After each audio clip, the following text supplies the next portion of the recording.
Alhamdulillah wa salatu wa salam ala rasulillah wa ala alihi wa ashabi ajma'in thumma amma ba'd. Rabbi shrah li sadri wa yassir li amri wal 'uqdata min lisani wa yafqahu qawli. A'udhu billahi minash shaitanir rajim. Bismillahir rahmanir rahim. La uqsimu bi yawmil qiyamah wa la uqsimu bin nafsil lawwamah. Donc on se retrouve pour le cours sur le jour du jugement, la deuxième partie du coup. On avait vu, du coup, on avait étudié ensemble Surat Qiyamah. Donc là on est au cours 18, donc Surat Qiyamah. Et donc là on va reprendre l'étude de cette sourate. Et on va la finir, Inch'Allah, pendant ce cours.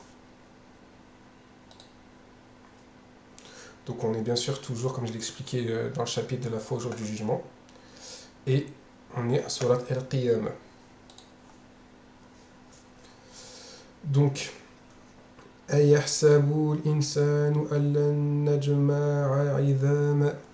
l'homme pense-t-il que nous ne réunirons jamais ses os? Donc là, Allah il continue et avec une question rhétorique en disant est-ce que l'homme pense vraiment qu'on va jamais le rassembler? Bal, au contraire, au contraire, nous sommes capables de remettre à leur place les extrémités de ses doigts. Donc, banana, c'est le bout des doigts. C'est le bout des doigts. Ils avaient un mot pour dire l'extrémité des doigts, le bout des doigts. Donc là, Allah, il dit que, qu'est-ce qu'il dit? Il essaye de faire comprendre aux gens que même l'extrémité des doigts, le bout des doigts, il est capable de le faire revenir. Alors pourquoi est-ce que ces gens ne sont pas capables de... Enfin, voilà, il est même capable de faire revenir ça. Donc il n'y a aucun doute qu'il est capable de faire revenir les corps des gens. Même les parties les plus petites. Et il y a même des savants qui ont été dire qu'ici, Allah il précise l'extrémité des doigts, parce qu'il faut savoir que c'est sur l'extrémité des doigts notamment qu'il y a l'empreinte digitale, et que l'empreinte digitale est une des choses qui est unique à chaque être humain. L'empreinte digitale est une des choses uniques à chaque être humain.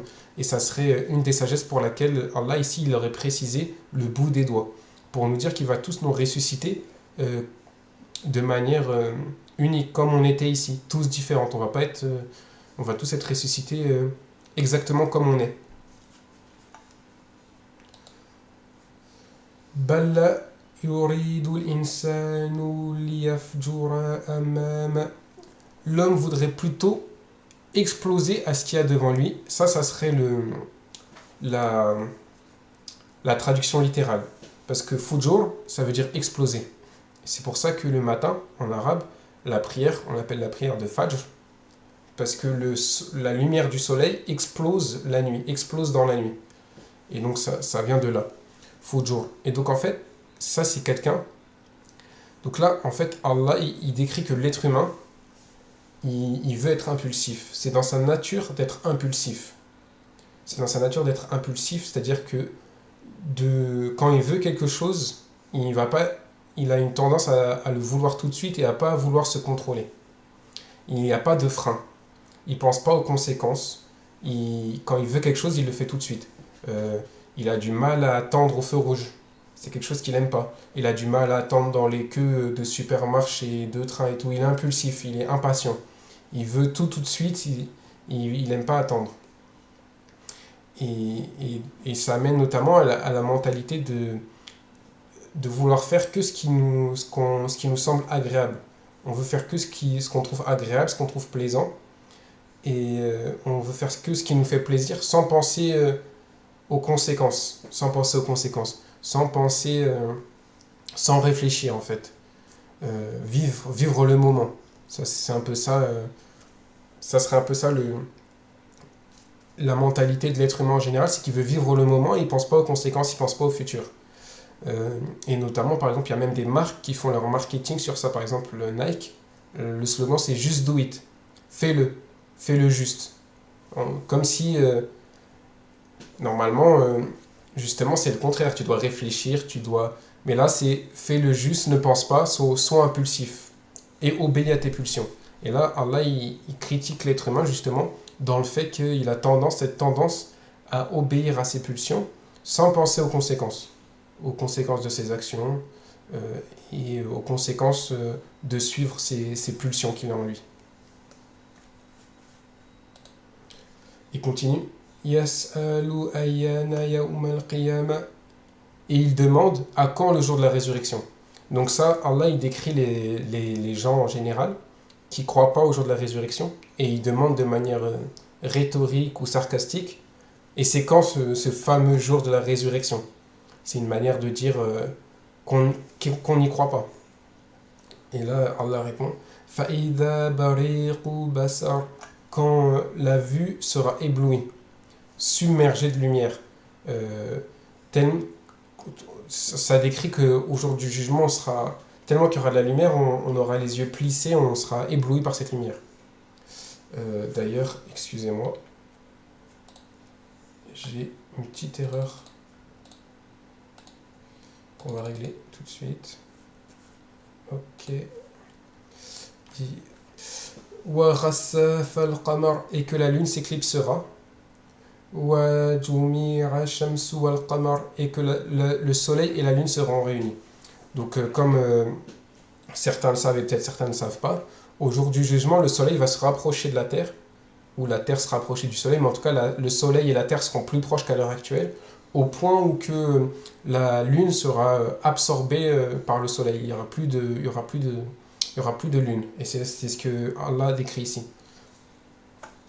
Et il décrit le rapprochement du soleil. Yaqulu al-insanu yawma'idin ayana al-mafar. L'homme ce jour-là dira où fuir.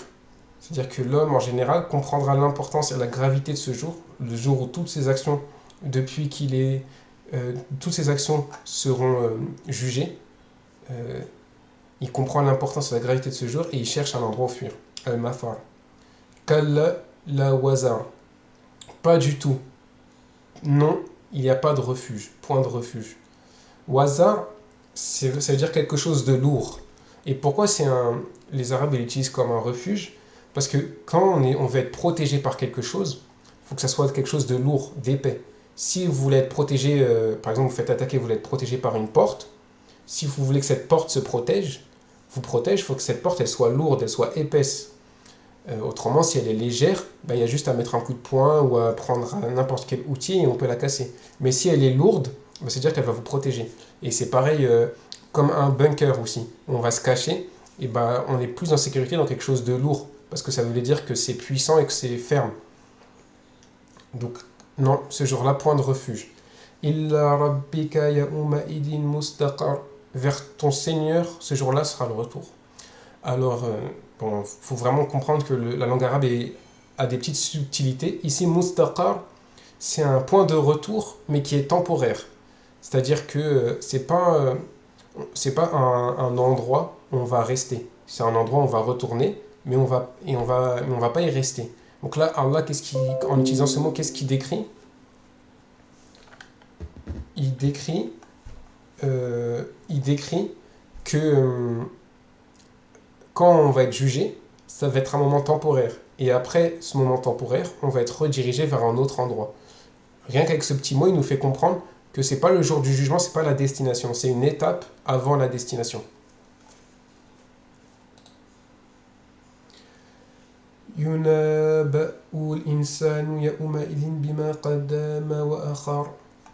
Donc ça c'est une des ayats les très importantes sur cette sourate.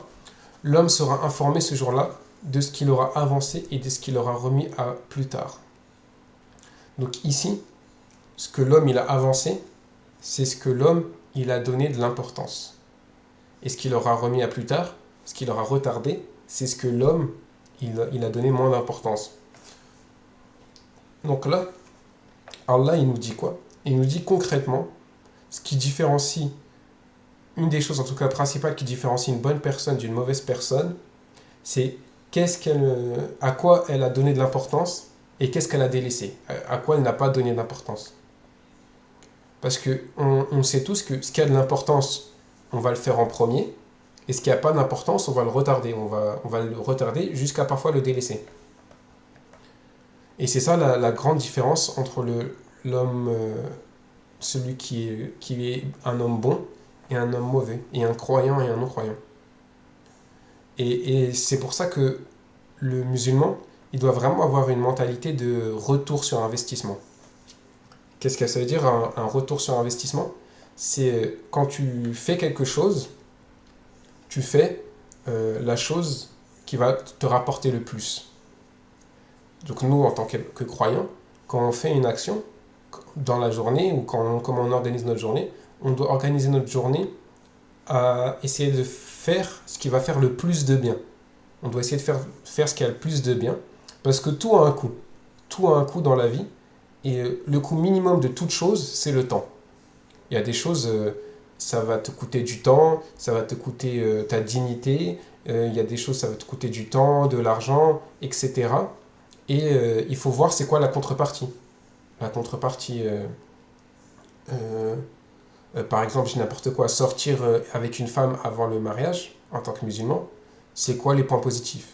Ok, point positif, je vais m'amuser, elle est belle, ça me fait plaisir. Point négatif, je vais la déshonorer, je vais déshonorer sa famille, euh, euh, je vais désobéir à Allah, je risque de devoir en rendre des comptes au jour du jugement, et ainsi de suite.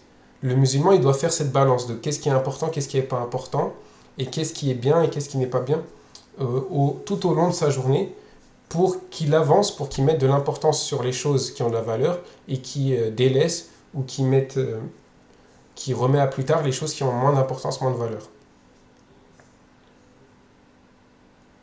Il y a, il y a un livre où on pourrait faire une sorte de parallèle avec le musulman qui s'appelle 4 heures par semaine, 4 heures de travail par semaine. Et en gros, ça explique en gros un élève normal, par exemple, qui travaille pas trop, qui va au cinéma et tout, et un élève super studieux, super qui travaille tout le temps, qui met toute sa vie dans ses études et tout ça. Et, euh, et quand on lui propose d'aller au cinéma, à cette personne, à cet élève super studieux qui étudie tout le temps, et ben il refuse. Il refuse parce qu'il fait le pour et le contre, et il y a bientôt un examen, et lui, il veut réviser pour avoir la meilleure des notes, pour après avoir la meilleure des écoles et avoir un très bon travail. Et une fois qu'il a un très bon travail, il monte son entreprise et tout ça. Et à la fin, quand il est adulte, et ben lui, il gagne tellement d'argent il a besoin juste de travailler 4 heures par semaine. Et le reste du temps, il peut regarder tous les films qu'il n'a pas regardés plus tôt. Il peut s'amuser comme il veut. C'est un peu cette idée-là de l'investissement. Le musulman, le croyant, il investit, il travaille ici pour que ensuite au jour du jugement et dans l'au-delà, il soit tranquille, il ait une vie pleine de plaisir, plein de repos. Euh, Donc la question à se poser, c'est est-ce que ça vaut le coup? Et ceux qui font beaucoup de choses de manière matérielle ou de manière immatérielle, de manière spirituelle, c'est des gens qui ont compris que le temps, c'était la monnaie, c'était ce que coûte toute chose ici-bas, et qu'ils ont investi leur temps dans les meilleures des choses. Balal insanu ala nafsihi basira. Mais l'homme, au contraire, pas du tout. L'homme est un témoin, sera un témoin perspicace contre lui. Alors, ala nafsi basira, ça veut dire que sur lui, il a une vue complète. Il se voit complètement. C'est-à-dire que l'homme, il peut se mentir à lui-même de pourquoi il a mis certaines choses en avant et pourquoi il a donné de l'importance à certaines choses et pas d'importance à d'autres. Il peut se mentir, il peut mentir aux autres. Mais c'est le seul qui, au fond de lui, s'il cherche vraiment, s'il se regarde vraiment dans un miroir, qui peut se juger et qui peut se dire ah non, là j'aurais pu le faire mieux. Là j'ai fait n'importe quoi. Et l'homme, il a cette capacité euh, de mentir aux autres, mais au fond de lui, il sait qu'il aurait pu faire mieux. Et c'est là ce que Allah il dit. Il dit, ce jour-là, Enfin, l'homme, il sait très bien ce qu'il fait. S'il regarde vraiment, il sait très bien ce qu'il fait. Il n'a pas d'excuse. Pourquoi il n'a pas d'excuse? Parce que c'est son propre juge. Et, euh, et en plus, au jour du jugement, on le sait, euh, que notre corps, il va parler, il va témoigner contre nous. Notre main, si on a frappé des gens injustement, par exemple, nos mains, ils vont nous dire, ils vont le dire. Si on ose mentir devant Allah et qu'on ne veut pas lui dire ce qu'on a fait, par exemple, au moment où on est jugé, et ben nos membres, ils vont témoigner contre nous. Nos mains vont témoigner contre nous. Notre bouche va témoigner contre nous. Il m'a fait dire ça. Il m'a fait mal parler sur cette personne. Ils vont témoigner contre nous. Et Allah, il décrit cette scène où même l'être humain, il est surpris. Il lui dit, mais vous êtes une partie de moi. Pourquoi vous, vous témoignez contre moi? En fait, il faut bien comprendre que ce corps, il ne nous appartient pas vraiment. C'est une créature de Dieu et il nous a permis qu'on ait le contrôle sur elle, que notre âme ait le contrôle sur ce corps. Mais ce corps, il n'aime pas quand on désobéit et Allah, il peut faire parler ce qu'il veut. Et le jour du jugement, il va faire parler notre corps contre nous sur ce qu'on a fait, sur les actions qu'on a fait.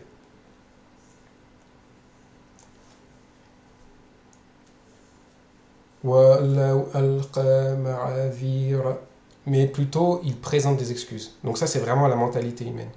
On sait très bien ce qu'on est, on sait très bien ce qu'on peut faire, on sait très bien notre capacité, notre potentiel, et ce qu'on a fait de notre journée, ce qu'on fait de nos journées, et ce qu'on pourrait faire. Et pourtant, on cesse de se trouver des excuses, de présenter des excuses, que ça soit des autres ou à nous-mêmes. On est très fort pour se trouver des excuses à soi-même. Ah, mais j'avais pas le temps, ah, mais j'étais fatigué, ah, mais j'étais malade, ah, mais. Donc, il faut vraiment. Là il nous prévient à l'avance de faire très attention à cette mentalité. Et là, il va se passer quelque chose dans cette sourate qui est assez surprenant. C'est que Allah il va changer complètement de sujet. Il va parler au prophète, alayhi salam. La tuharik bi'i lisanak litarjala bi'i. Ne remue pas ta langue pour hâter sa récitation. Inna alayna jam'a wa qur'ana. Son rassemblement nous incombe, et ainsi que sa récitation. J'ai oublié le que. Ainsi que sa récitation. فَإِذَا قَرَأْنَاهُ فَاتَّبِعْ قُرْآنَ. Quand donc nous le récitons, suis sa récitation. ثُمَّ إِنَّ عَلَيْنَا بَيَانَ. Et à nous ensuite incombera, c'est sur nous que la responsabilité de son explication est. C'est nous qui avons la responsabilité de son explication. Alors pourquoi ce changement de sujet soudain? On parlait du jour du jugement et là, Allah il nous parle du prophète. Alors déjà, je vais expliquer qu'est-ce qu'il dit au prophète. Il dit, ne remue pas ta langue pour hâter sa récitation. Alors là, qu'est-ce qu'on doit comprendre? On doit comprendre que le prophète, salam, il a un des plus lourds fardeaux au monde, voire le plus lourd fardeau qu'aucun être humain a porté. Il reçoit la dernière révélation. Il reçoit la dernière révélation et il doit la transmettre au monde entier. Il doit la transmettre et l'enseigner au monde entier, ou en tout cas à ses compagnons, pour que ça puisse se propager au monde entier. Son objectif, c'est que ce message se propage au monde entier. Et donc, ce qu'il a peur, lui, c'est de ne pas réussir à la mémoriser. Imaginez, vous avez un examen qui vous dit, vous avez 5 minutes pour mémoriser ça. Bah, qu'est-ce que vous allez faire? Vous n'allez pas arrêter de le répéter. Genre, vous allez répéter ce que vous venez de voir, et vous allez le répéter pour que ça rentre dans votre tête le plus rapidement possible. Bah, le prophète Hassan, quand il recevait du Coran, c'est ce qu'il faisait. Il n'arrêtait pas de répéter, parce que lui, sa plus grande peur, c'est qu'il oublie cette révélation. Et il ne savait pas lire et écrire. C'est-à-dire qu'il ne pouvait pas l'écrire pour être sûr que ça soit gardé. C'était une tradition orale. C'est-à-dire que la révélation qu'il recevait d'Allah, il devait absolument la garder dans son cœur et dans sa mémoire pour pouvoir la propager. Mais le problème, c'est que si tu mets tout ton effort à te rappeler de quelque chose, tu n'as plus de temps pour l'enseigner. Et donc là, Allah, il le rassure et il lui dit que son rassemblement, donc sa mémorisation, c'est sa responsabilité. C'est-à-dire que le prophète sallam n'a pas d'effort à faire. Allah va lui faciliter sa mémorisation ainsi que sa récitation. C'est-à-dire que sa récitation va se transmettre chez les gens et il n'a pas à en s'inquiéter. Et donc, quand donc, que ce soit, parce qu'il y a différents types de révélations, mais en tout cas, quand il reçoit la révélation, il a juste à répéter ce qui lui est révélé et ça va rentrer dans son cœur. Et même, et Allah, il finit par dire que même son explication, c'est sa responsabilité. Pourquoi c'est très important ça Parce que le Coran, il faut bien comprendre que si on avait le Coran, mais qu'on n'avait pas son explication, sa compréhension, ça servait à rien d'avoir le Coran. Et il y a des peuples comme ça, encore sur Terre. Il y a des peuples, par exemple, qui ont transmis, il y a un peuple en tout cas qui a transmis un poème, de génération en génération, ils ont transmis un poème. Ils connaissent le poème par cœur, mais ils ont perdu sa signification. Et donc là, Allah, il dit, ne t'en fais pas, même son explication, sa compréhension, ça m'incombe. C'est pas ta responsabilité que son explication traverse les générations. Et en plus, il faut comprendre que le prophète, c'est un hafiz. Donc un hafiz, c'est le premier hafiz, c'est le premier à avoir mémorisé le Coran, mais il est complètement différent de tous ceux qui ont mémorisé le Coran. Parce qu'il faut savoir que le Coran, il était révélé ayat par ayat. Donc une ayat, c'est un morceau du Coran, mais il n'a pas été révélé dans le même ordre qu'on a nous aujourd'hui. Il n'a pas été révélé dans cet ordre-là. C'est-à-dire que par exemple, il recevait une ayat, un passage d'une sourate, il recevait un passage d'une sourate, et après un passage d'une autre sourate, un passage d'une autre sourate, un passage d'une autre sourate, et il devait tout apprendre par cœur, et après il devait être capable de refaire, de pouvoir réciter dans l'ordre du livre, dans l'ordre qui est voulu par Allah. Donc il devait apprendre au moment même où ça lui était révélé, et il devait apprendre aussi l'ordre du livre. Donc c'est vraiment, et ça sur 23 ans. Donc le prophète il a commencé à recevoir la révélation à 40 ans, et il est mort à 63 ans, alayhi salam. Donc ça c'est un exercice immensément compliqué, et on peut comprendre pourquoi ça le stressait. Mais c'est quoi le rapport avec le jour du jugement? C'est ça la question que les gens se posent souvent quand il y a ce passage. Pourquoi Allah il nous parle de ça à ce moment-là? Et là en fait que Allah il nous dit, il nous en a parlé avant d'être impulsif. Allah il nous dit que quand quelqu'un de mal est impulsif, il veut faire les choses rapidement, il va plus avoir de contrôle, il va faire le mal et il va pas penser aux conséquences. Mais il nous dit que même dans le bien, c'est pas bien d'être impulsif. C'est ça que souligne Allah ici. Allah il souligne que même dans le bien, il faut pas être impulsif. Parce que si tu es impulsif, même dans le bien, tu vas délaisser d'autres choses et tu vas pas avoir ce moment de réflexion, de compréhension. Donc là, Allah, qu'est-ce qu'il nous fait comprendre par ça? Il nous fait comprendre que même dans le bien, il faut pas être impulsif. Et que être impulsif, dans tous les cas, le fait, même si c'est dans le bien, si c'est pour faire quelque chose de bien, le fait même que de le faire impulsivement, c'est pas quelque chose de louable, c'est pas quelque chose de bien. Et ça fait penser à un hadith, mon hadith préféré du prophète sallam, qui dit, le messager d'Allah a dit, alayhi salam, faites des bonnes œuvres avec sérieux, sincérité et modération, et sachez que vos actes ne vous feront pas rentrer au paradis, et que l'acte le plus aimé auprès d'Allah est le plus constant, cela même s'il est petit. C'est-à-dire que ce qui est important, c'est la constance, et pas forcément la taille de la bonne action, et qu'il faut savoir justement ne pas se brûler les ailes. Voilà. C'est ça le risque d'être impulsif quand on veut faire le bien. Le risque d'être impulsif quand on veut faire le bien, c'est qu'on va se brûler les ailes. On va se cramer toute notre énergie. Par exemple, ça peut arriver quand on a notre foi qui augmente, de se dire ah bah c'est bon, je vais prier toutes les nuits, je vais prier, ou c'est bon, je vais apprendre tout le Coran par cœur. On démarre à fond, on arrive à tenir 1 mois, 2 mois, et après on crame, et on est dégoûté, on n'arrive même plus à prier la nuit, et on n'a plus l'énergie d'apprendre le Coran, par exemple, pour les exemples que j'ai pris. Donc Allah il nous dit, vaut mieux y aller petit à petit, parce que si vous êtes trop impulsif, vous y allez de manière trop forte, bah vous allez vous brûler et ça va pas être de bonne qualité ce que vous faites. Donc c'est pour ça que Allah il parlait de ça. Parce que plus tôt dans la sourate, il nous parle du fait d'être impulsif dans le mal, de ne pas contrôler ses pulsions. Et là, il nous dit que même dans le bien, en parlant au prophète, c'est pas bien d'être impulsif. La sourate continue ensuite. Kalla bal tuhibbuna al-ajila. Mais plutôt vous aimez l'éphémère. Encore une fois, la même chose. On aime que les choses se fassent rapidement, les choses éphémères. Comme je disais tout à l'heure, l'être humain il a du mal avec les files d'attente, les feux rouges. Quand une série, par exemple, elle sort, où on veut vite que l'épisode suivant il arrive. On est impatient.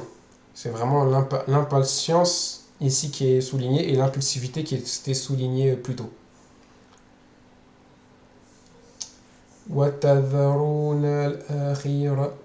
Et vous délaissez l'au-delà. C'est-à-dire qu'à force de tout le temps penser à maintenant, à ce que je veux faire maintenant, on ne pense plus à ce qu'il y a après. C'est ça, à force de penser au tout de suite, au présent, et au plaisir présent, on ne pense pas aux conséquences et au futur.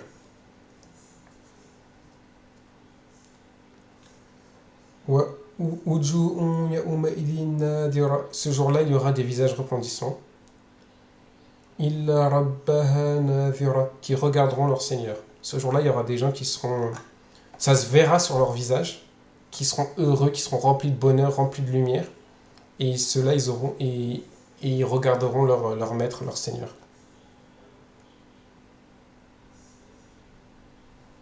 Et aussi, juste pour revenir avant sur la vie éphémère, c'est pas que l'être humain ne doit plus du tout avoir... L'être humain, il est fait comme ça, il a des pulsions. Ce que Allah nous demande, c'est plus de ne pas en avoir, c'est de les contrôler et de réfléchir avant d'agir.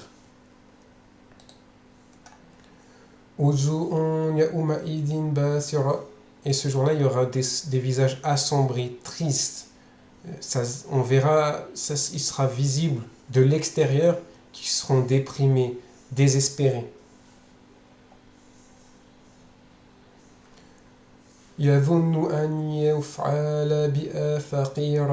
Qui s'attendent à subir une catastrophe. Ça veut dire être persuadé. Ils sont persuadés de subir une catastrophe. Ils sont persuadés que quelque chose de mal va leur arriver. Ils ont cette tête terrifiée comme si quelque chose de mal allait arriver. Pour imaginer un peu ça la scène, imaginez une personne qui traverse, elle n'avait pas vu un camion, elle se tourne et là elle voit un camion qui arrive à toute vitesse et elle sait qu'elle ne pourra pas l'esquiver, c'est trop tard.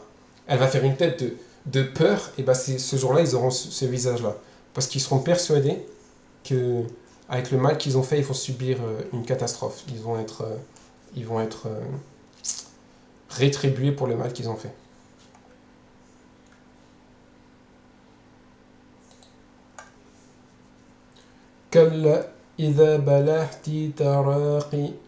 Mais non, quand l'âme arrive au clavicule.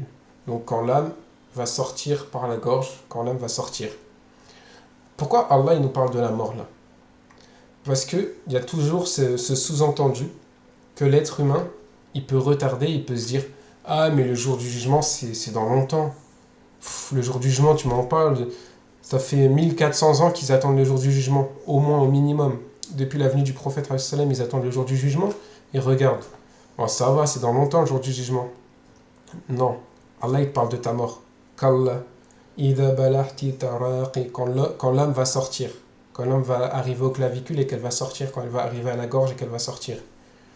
Pour responsabiliser l'homme et pour pas qu'il pense que le jugement est quelque chose de lointain qu'il va esquiver.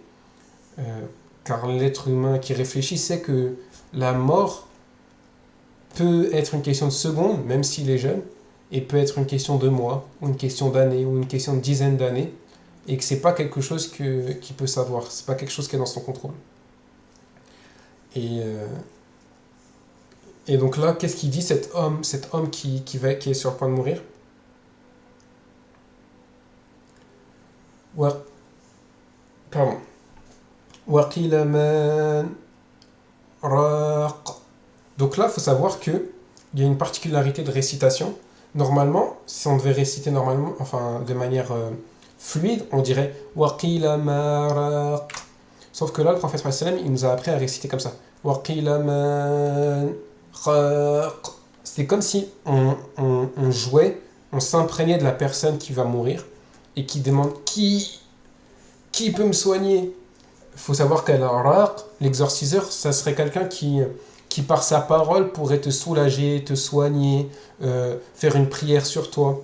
Ça, c'est ça, Al-Raq ici. Et donc là, c'est la personne qui, au bord de la mort, est désespérée et veut être sauvée et appelle quelqu'un pour qu'on le sauve de manière un petit peu miraculeuse, entre guillemets.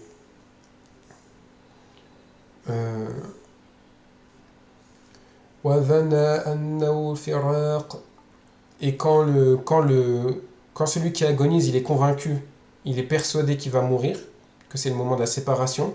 Donc là, la séparation, c'est quoi? C'est la séparation entre l'âme et le corps. Et convaincu que c'est la séparation. Donc c'est là, ici, c'est la séparation entre l'âme et le corps. Et Allah, il nous a parlé de... Le prophète sallam nous a parlé de comment va se passer cette séparation entre le corps et l'âme. Il a dit pour une personne qui a fait le bien, une personne, un musulman, donc une personne soumise à Dieu, un croyant qui a fait le bien, comment ça va se passer? Ça va être quelque chose de fluide. Vous savez, comme une carafe d'eau. Il y a des carafes d'eau, si elles sont très bien faites, quand vous versez l'eau, ça va sortir facilement. Et vous savez, il y a d'autres carafes, si elles sont mal faites, ou d'autres bouteilles, si elles sont mal faites, quand vous versez de l'eau, ça va faire blou, blou, blou, ça va partir un peu en jet. Ben là, il nous décrit que pour la personne qui ira au paradis, la personne bonne, le bon croyant, ça va sortir de manière fluide, sans douleur, sans douceur. Et il raconte que pour la personne malfaisante, la personne mauvaise, comment ça va sortir? Il a dit, vous imaginez de prendre du coton, vous imaginez de prendre du coton, et comme si du coton qui était accroché à une plante épineuse, à des ronces, à un rosier, à un sapin, et vous tirez. Vous allez voir vous voyez comment on s'imagine bien comment le coton va se déchirer. Et ben c'est ce que va ressentir cette âme mauvaise. Pourquoi? Parce que l'âme mauvaise, elle veut pas partir du corps, elle veut pas mourir. Donc elle va essayer de s'accrocher et ça va être douloureuse pour elle de sortir du corps.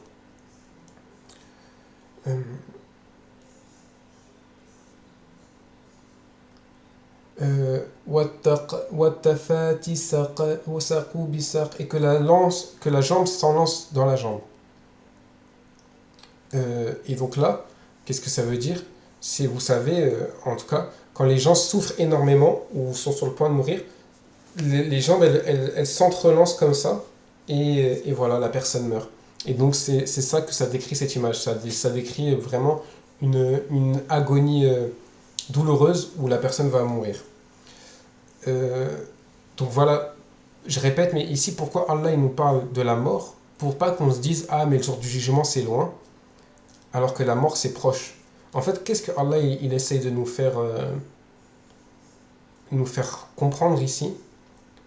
C'est qu'on doit être dans un niveau de vigilance très important par rapport à nous-mêmes. Et on ne doit pas être dans l'insouciance. Mon prof, il fait un parallèle que je vais faire aussi. C'est depuis le 11 septembre, aux États-Unis, le niveau de vigilance des aéroports, c'est au niveau orange.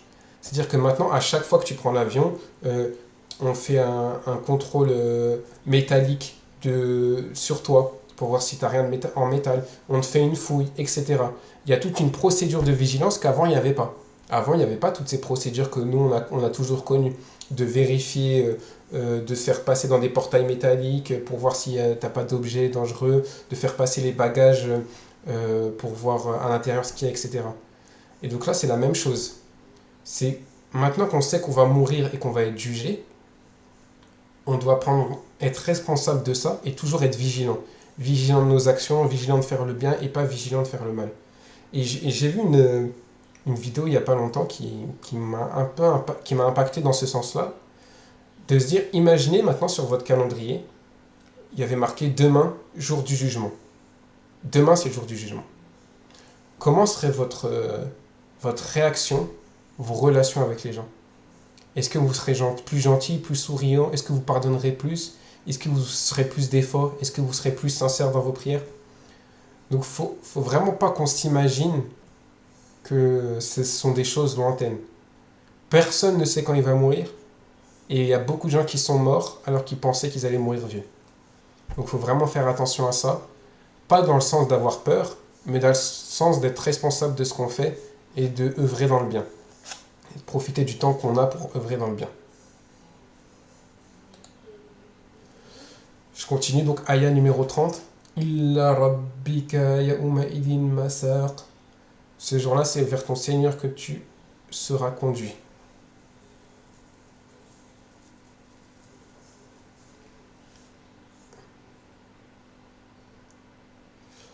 Fala saddaqa wala sala.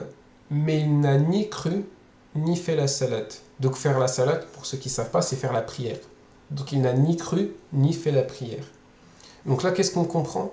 La première chose... Ah d'accord, d'ailleurs, pardon, excusez-moi, sadaq, c'est confirmer la vérité. C'est pas croire, c'est pas amana. Sadaq, c'est confirmer la vérité. C'est-à-dire qu'il a été confronté à la vérité, mais il l'a pas confirmé. Il l'a pas confirmé que c'était la vérité. Fasal wasal. Et donc, qu'est-ce que Allah, là on comprend quoi? Allah il nous dit que la première réaction de quelqu'un qui a accepté la vérité, c'est qu'il va prier. Il va prier vers Allah, comme Allah il le veut, comme le prophète sallam l'a montré. Donc là, Allah il dit clairement, il montre clairement que la première action, l'action la plus importante après la croyance, c'est quoi? Même pas après la croyance, après avoir confirmé la vérité, c'est la prière. Et pourquoi notamment la prière alors qu'on est justement dans la sourate du jour du jugement? Parce que la prière, c'est comme une prémisse du jour du jugement.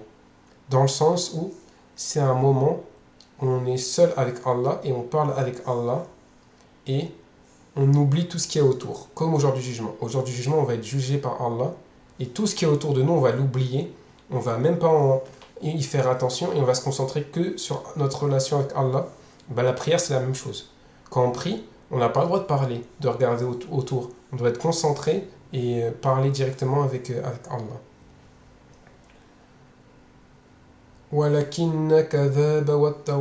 Par contre, il a démenti et tourné le dos.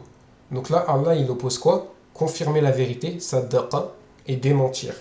Et il oppose quoi? La sala, prier et tourner le dos. C'est-à-dire que c'est des gens, ils ont tourné le dos à la prière. Et là, il faut qu'on se remette en question sur notre relation avec la prière. Est-ce que c'est quelque chose qu'on retarde? Est-ce que c'est quelque chose qu'on met de côté? Est-ce que c'est quelque chose qu'on fait même pas à l'heure? Ça, c'est des choses inacceptables. Surtout ne pas le faire à l'heure.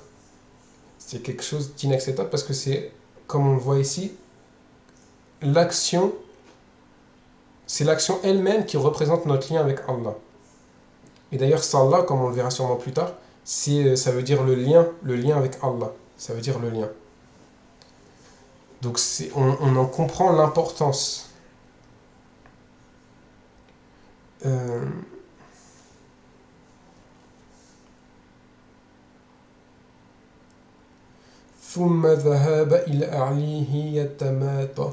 Puis il s'en est allé vers sa famille marchant avec orgueil. C'est-à-dire qu'en plus de se tourner le dos avec sa prière, quand il retourne avec sa famille, il rigole, il est tout heureux. Il n'y a même pas une once de remords d'avoir délaissé la prière.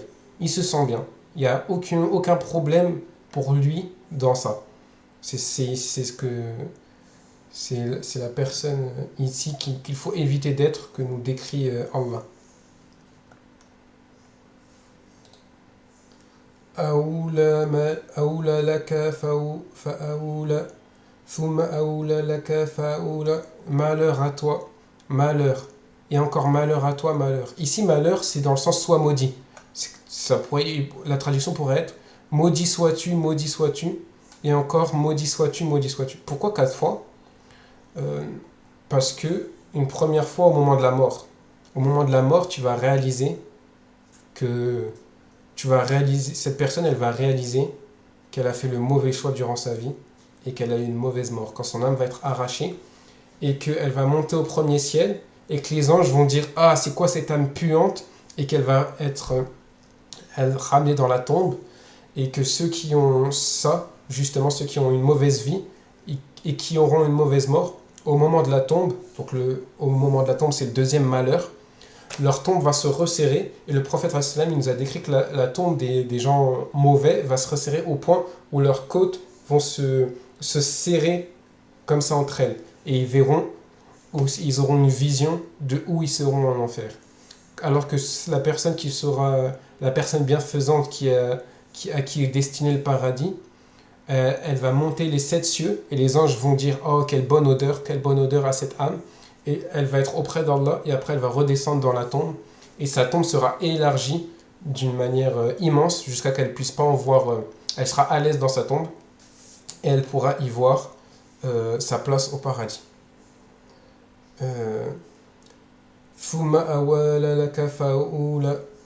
Et encore malheur à toi et malheur à toi. Donc malheur à la mort, le premier, malheur dans la tombe, malheur au jour du jugement et malheur à toi dans l'enfer. 4 malédictions pour avoir été quelqu'un de malfaisant.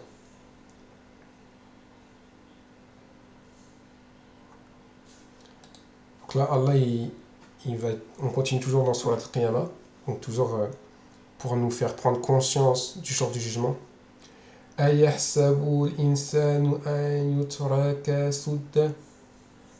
L'homme pense-t-il qu'on le laissera sans obligation observer? L'homme, il pense vraiment qu'il est sur terre comme ça, sans objectif et il peut faire ce qu'il veut, qu'il n'a aucune obligation, rien à faire. Alam yaku nutfatan min mani yumna. N'est-il pas une goutte de liquide sale propulsé? Est-ce qu'il ne se rend pas compte de quoi il vient? D'un liquide sale qu'il n'ose même pas, qui quand il est sur un vêtement ou ou sur quelque chose, il le nettoie et il trouve dégueulasse, il trouve sale. Et ensuite il en a fait une adhérence, un morceau de chair dans le ventre de la femme, un morceau de chair. Puis ensuite Allah il l'a créé, il en a fait quelque chose d'harmonieux. Est-ce qu'il ne se rend pas compte de quoi il vient? Est-ce que l'être humain ne réfléchit pas de quoi il vient? Est-ce qu'on pense vraiment qu'on s'est formé tout seul comme ça par notre propre volonté?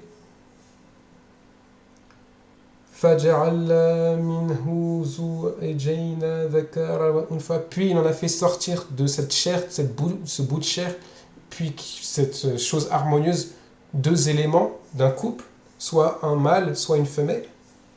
Est-ce qu'ils ne réfléchissent pas?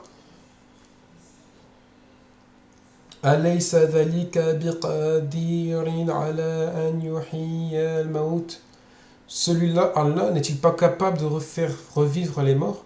Il vous a fait venir d'un liquide sale et vous pensez qu'il ne peut pas vous faire revenir? Vous ne pensez pas qu'il peut faire revenir les vivants aux morts? Et là, c'est quoi la logique derrière? L'argument sous-jacent derrière, c'est si je vous ai créé une première fois, pourquoi vous pensez que je ne peux pas vous créer une deuxième fois? Quelle est la logique? Il n'y a aucune logique derrière ça. La logique, c'est plus tu fais quelque chose, plus tu le refais facilement. Et c'est ça que Allah nous explique.